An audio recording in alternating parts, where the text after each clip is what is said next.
Чехэд аялах, суралцах, дамжин өнгөрөх виз хэвийн гарч байгаа бөгөөд хөдөлмөрийн визний цаг олдохгүй, визэнд орох цаг захиалдаг Visa Point сайт байнгын ажиллагаагаа байгаад иргэд бухимдаж байна.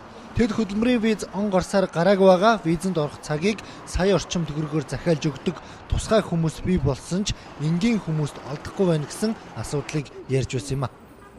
Бид нар ч тодорхой хэмжээний мөнгө зарцуулаад авсан ажлын гэрээ маань ингээд хүчингү болох гээд тэгээ одоо бүр ямар цаанда бүр сүлдээ эцсийн арга хэмжээг аваад элчин дээр бид нар очирлаад одоо энэ бид өргөдөлч ирэл бичээд тэр өргөдөл дээр санал хүсэлтэй аваад биднийг ингээд арга хэмжээ аваад өгөөч гэдэг ингээд хандсан байна.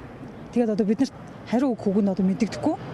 Тэгээд ингээд харуул хамгаалтын ажилтан тэгээд өөрсдийнх нь хүмүүс гарч ирээд ярихаар ерөөсөл тэр интернет сайтаас сахил гэдэг хариу өгдөг. Нэг хүн нэг сайт руу 3-4 удаа хяналт хийхэд шууд тэр сайт хаагдчихдаг. Дахиад орох боломжгүй болчихдог. Ерөөсөө тэр чи манад суух нь битгий хэл ерөөсөө очир авах ерөөсөө тэр сайт нэгддэггүй. Тэгээд тэрийг болохоор хүмүүс юу гэж яриад байгаа вэ гэвэл тэр өндөр үнээр очир авч өгдөг хүмүүс тэрийг блоклчдаг гэж хүмүүс яриад байгаа байхгүй. Тэгээд яг тэр өндөр үнээр очир аваад өгье гэсэн хүмүүсийг бид нар бас хайгаад бидэрт бол тэр ерөөсөө тийм хүмүүс нь олдохгүй байна.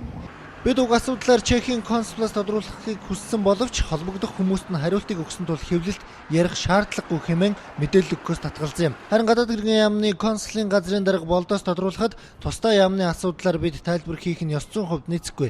Гэхдээ иргэдийнхэн хүсэлтийн дагуу өнөө өглөө Чехийн консултай уулзаж ярилцсан виз хэвийн гарч байгаа ачаал их байгаа тул удаашрал байгааг үгүйсэхгүй гэсэн хариулт өгсөн юм а. Ийхүү виз хэвийн гарч байгаа гэсэн хариултыг албаныхан өгч байгаа ч хөдөлмөрийн гэрээнийх нь хугацаа дуустал виз хүлээж байгаа иргэд он гарсаар хөдөлмөрийн шугамар нэгч виз гараагүй хэмээн шаардлага тавин цугласаар байна.